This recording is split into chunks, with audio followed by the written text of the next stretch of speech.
दोस्तों, जब भी भारत के प्राचीन इतिहास और वेदों की बात होती है, एक नाम सबसे पहले सामने आता है और वो है सरस्वती नदी।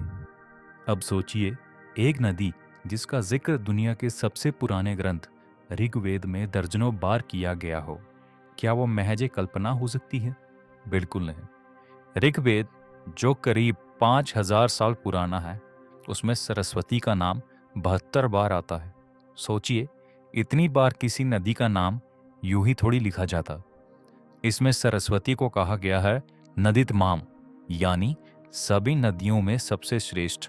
मतलब साफ है, वो छोटी मोटी नदी नहीं, बल्कि एक विशाल और महान नदी थी जिसने सभ्यता को जन्म दिया। ऋग्वेद के मंडल 6 सूक्त 61 में साफ साफ लिखा है, सरस्वती धारा प्रवाहिनी है, यशस्विनी है और पुण्यदायिनी है। यानी सरस्वती सिर्फ पानी की धारा नहीं, बल्कि वो ऐसी नदी थी जो यश दे, पुण्य दे और जीवन दे। और कहा तो ये भी जाता है कि वेदों की रचना भी सरस्वती के किनारे बैठकर ही हुई थी। अब आगे बढ़ते हैं।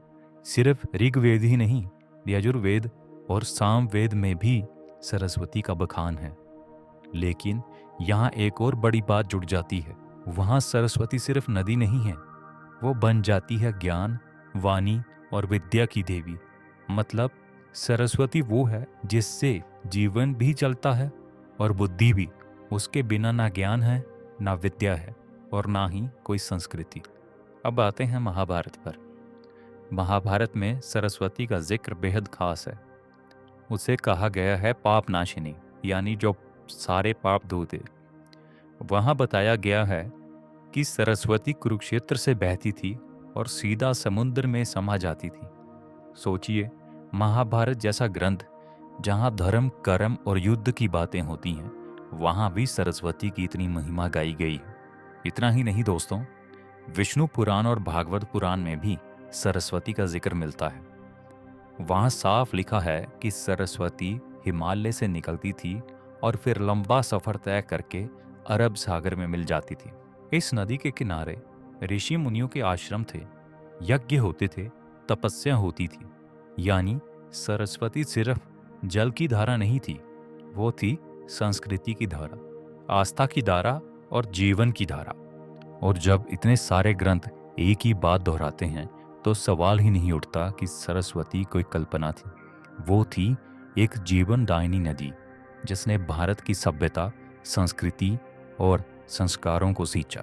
अब जरा सोचिए, जब हम स्कूल में पढ़ते थे तब हमें सिंधु घाटी सभ्यता के बारे में बताया जाता था। मोहिंजोदारो, हड़प्पा, ईंटों के पक्के घर, नालियाँ, अनाज के गोदाम। लेकिन क्या आपको पता है, हाल के वर्षों में हुए शोध बताते हैं कि ये पूरी सभ्यता सिर्फ सिंधु नदी तक सीमित नहीं थी। असल में भारत के हरियाणा और राजस्थान में खुदाई के दौरान ऐसी कई प्राचीन स्थल मिले हैं जो सिंधु नदी से दूर हैं, और यह सब एक सूखे हुए नदी मार्ग के किनारे थे। ये नदी थी सरस्वती। माना जाता है कि सरस्वती नदी के किनारे ही वैदिक सभ्यता का असली विकास हुआ।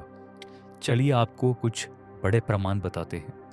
हरियाणा का राखी गढ़ी, राजस्थान का कालीबंगा और हरियाणा का बनवाली, ये तीनों जगहें हड़प्पा सभ्यता की सबसे अहम साइट्स मानी जाती हैं, और ये सभी सरस्वती के पुराने मार्ग के बिल्कुल पास मिली हैं। इन जगहों पर जब वैज्ञानिकों ने खुदाई की तो जो चीज़ें सामने आई वो हैरान करने वाली थी।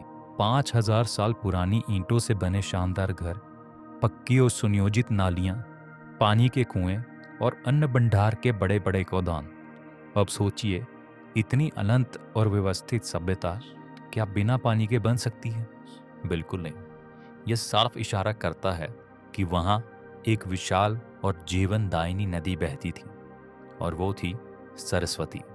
अब सुनिए, जर्मनी के जाने माने प्रोफेसर मिकेल वुडसैक और भारत के रिसर्चर एम.एस. ढिल्लों ने अपने अध्ययनों में साफ कहा है, ये सभ्यता सिर्फ रेत के टीलों में नहीं बसी थी। ये हरी भरी उपजाऊ घाटी में फली फूली थी, और उस घाटी की शान थी सरस्वती नदी। सरस्वती सिर्फ एक नदी नहीं थी, वो इस पूरी सभ्यता की जीवन रेखा थी। उसके किनारे लोग बसते थे, खेती करते थे, व्यापार करते थे और यहीं पर उन्होंने वैदिक ग्रंथों की रचना की। इसलिए कई इतिहासकार अब इसे सिंधु घाटी नहीं बल्कि सिंधु सरस्वती सभ्यता कहने लगे हैं, क्योंकि अगर सरस्वती ना होती तो शायद इतनी महान सभ्यता का जन्म ही नहीं होता। अब जरा सोचिए, जिस धरती को हम आज रेगिस्तान मानते हैं, वहां कभी एक विशाल नदी बहा करती थी। ये सिर्फ कोई कल्पना नहीं, इस बात के पुख्ता सबूत हमारे वैज्ञानिकों ने ढूंढ निकाले हैं। भारत के सबसे बड़े वैज्ञानिक संस्थानों में से एक इसरो और तेल और गैस की खुदाई करने वाली संस्था ONGC दोनों ने मिलकर थार के इस सुनसान रेगिस्तान को अपने सैटेलाइट और हाईटेक मशीनों से खंगाला, और जो नतीजे आए वो हैरान कर देने वाले थे। सैटेलाइट इमेजेस में साफ साफ एक सूखी नदी की चौंकाने वाली पट्टी नजर आई, जो राजस्थान, हरियाणा और पंजाब के बीचों बीच फैली हुई थी। इस सूखे रास्ते को ही आज हम घग्गर हरका नदी के नाम से जानते हैं। वैज्ञानिकों ने इस इलाके में जियोफिजिकल स्कैनिंग करवाई। जमीन के अंदर 80 से 100 मीटर नीचे जाकर देखा गया, जहां ऊपर सिर्फ रेत और धूल है, वहां नीचे मीठे पानी के भंडार मिले। अब सवाल उठता है, ये पानी आया कहां से? वैज्ञानिकों का साफ कहना है, ये कोई नया पानी नहीं है, ये उसी प्राचीन नदी का पानी है जो कभी यहाँ बहती थी, और उस नदी का नाम था सरस्वती। इतना ही नहीं, जैसलमेर और बीकानेर जैसे इलाकों में जहाँ आज पानी की एक बूंद के लिए लोग तरसते हैं, वहाँ खुदाई करने पर मीठा पानी निकला। यानी हजारों साल पहले यहाँ एक जबरदस्त नदी बहती थी। ये नदी कोई छोटी मोटी धारा नहीं थी, ये इतनी बड़ी थी कि इसके किनारे पूरी सभ्यता फली फूली, खेत लहलहाते थे, शहर बसते थे और जीवन खिलखिलाता था। आज ये नदी भले ही रेत में दबी हुई है, लेकिन इसके निशान, इसके सबूत आज भी जमीन के नीचे जिंदा हैं, और यही सबूत हमें बताते हैं कि सरस्वती नदी कोई मिथ्य नहीं बल्कि एक सच्चाई है। तो दोस्तों, अब सवाल ये उठता है कि इतनी विशाल और जीवनदायिनी नदी सरस्वती आखिर कैसे गायब हो गई? क्या वो अचानक सूख गई या इसके पीछे कोई लंबी कहानी छिपी है? असल में सरस्वती का लुप्त होना एक दिन या एक साल की बात नहीं है। यह एक लंबी प्रक्रिया थी जो हजारों साल में पूरी हुई, और इसके पीछे दो बड़ी वजह थी: geological activity and climate change. करीब 4000 साल पहले इस इलाके में भयानक जियोलॉजिकल बदलाव आए। जमीन की सतह हिली, बड़े बड़े भूकंप आए और नदियों के रास्ते बदल गए। हिमालय से निकलने वाली दो बड़ी नदियां, यमुना और सतलुज, जो पहले सरस्वती में आकर मिलती थी, भूकंप और जमीन के उठने गिरने की वजह से दोनों ने अपनी धारा बदल ली। यमुना अब धीरे धीरे गंगा की ओर बहने लगी और सतलुज सिंधु में समा गई। सोचिए, जिन दो नदियों का पानी सरस्वती को जिंदा रखता था, जब वो ही रास्ता बदल गई तो सरस्वती के पास खुद का पानी नहीं बचा। इसके बाद एक और बड़ा कारण सामने आता है: क्लाइमेट चेंज। वैज्ञानिकों और इतिहासकारों की रिसर्च बताती है कि 2200 से 1900 ईसा पूर्व के बीच इस इलाके में भयानक सूखा पड़ा। लगातार कई सालों तक बारिश बहुत कम हुई, नदियों का जलस्तर गिरता गया, खेत सूखने लगे और पानी के स्रोत खत्म होने लगे। सरस्वती, जो कभी विशाल नदी थी, वो धीरे धीरे सिकुड़ने लगी। कहीं वो छोटी धारा बन गई, कहीं दलदल, और फिर एक समय ऐसा आया जब वो रेत में समा गई। अब आप सोचिए, सरस्वती नदी के किनारे ही हड़प्पा और वैदिक सभ्यता बसी थी। लोग खेती करते थे, व्यापार होता था, बड़े बड़े नगर बसाए गए थे। लेकिन जब सरस्वती सूखने लगी, पानी खत्म होने लगा, तो इन महानगरों को छोड़ना पड़ा। पुरातत्व में साफ दिखता है कि जैसे ही सरस्वती सूखी, हड़प्पा की चमकती सभ्यता भी ढहने लगी और लोग अपनी जिंदगी बचाने के लिए दूसरी जगहों की ओर निकल पड़े। गंगा यमुना के मैदान, जहां अभी उत्तर भारत की बड़ी सभ्यता है, वहां जाकर लोगों ने फिर से बसना शुरू किया। यहीं से गंगा की महिमा शुरू हुई और वैदिक संस्कृति का केंद्र बदल गया। तो दोस्तों, सरस्वती का सूखना सिर्फ एक नदी का खत्म होना नहीं था, ये एक पूरी सभ्यता के खत्म होने और नए युग की शुरुआत का संकेत था। और यही वजह है कि हमारे शास्त्रों में कहा गया है, सरस्वती अंत एक विनाशना नदी बन गई जो रेत में समा गई। आज भी राजस्थान और हरियाणा की सूखी रेत में जब आप देखते हैं तो लगता है जैसे वहां कभी कोई महान नदी बहती थी, और वो नदी थी सरस्वती। तो दोस्तों, अब सवाल उठता है, अगर सरस्वती नदी वाकई थी तो हमारे ग्रंथों में क्या उसकी विलुप्त का कोई जिक्र मिलता है?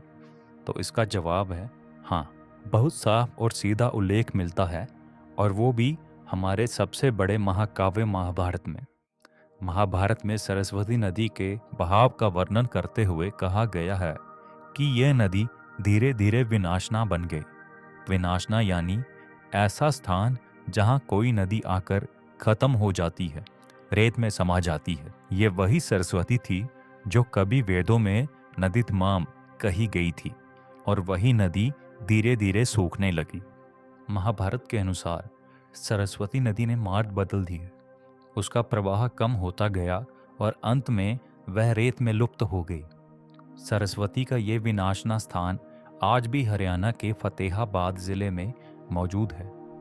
लोग कहते हैं यहाँ सरस्वती का आखिरी निशान है, जहाँ वह इस धरती में हमेशा के लिए लुप्त होगी।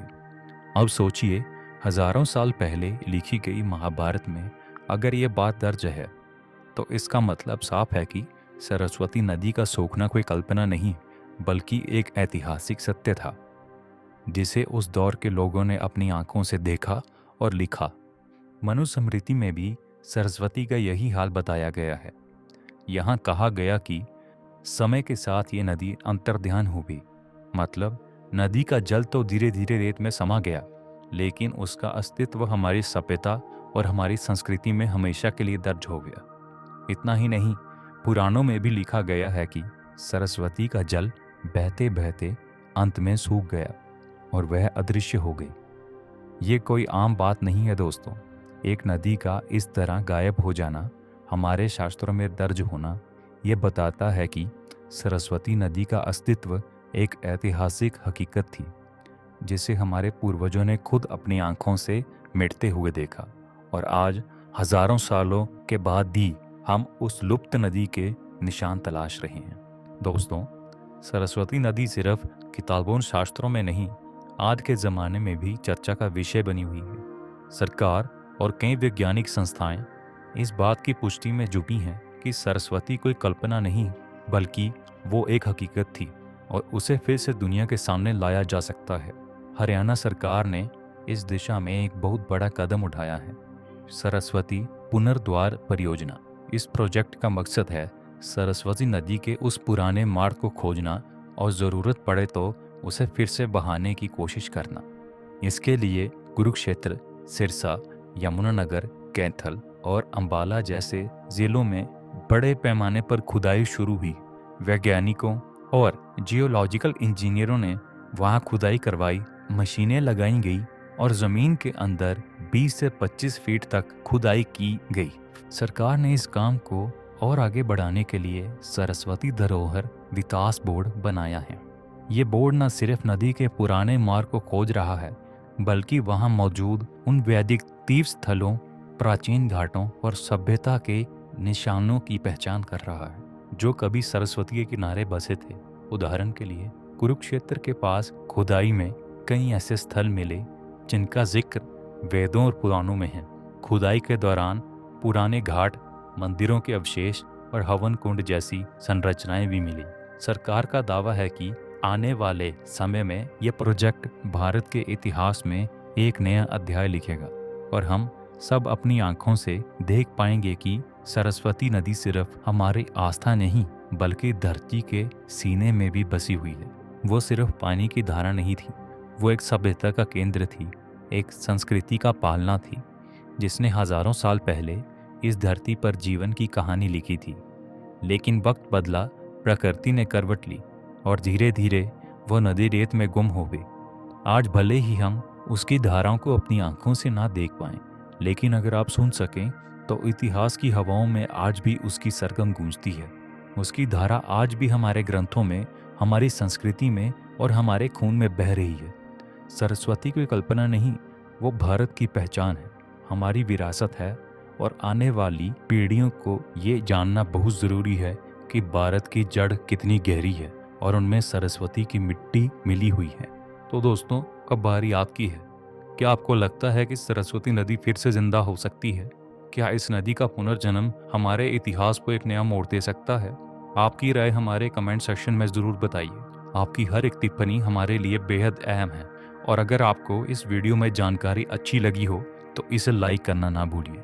इस कहानी को ज़्यादा से ज़्यादा लोगों तक पहुंचाइए, शेयर कीजिए और हमारे चैनल को सब्सक्राइब करिए, क्योंकि ऐसी ही गहरी और रोचक डॉक्यूमेंट्रीज हम आपके लिए लाते रहेंगे। बेल आइकन को दबाना ना भूलें ताकि अगली बार जब हम कोई नया रहस्य लेकर आएं तो सबसे पहले नोटिफिकेशन आपके पास पहुंचे। तो मिलते हैं एक और अनसुनी अनकही कहानी के साथ। तब तक के लिए धन्यवाद। जय हिंद।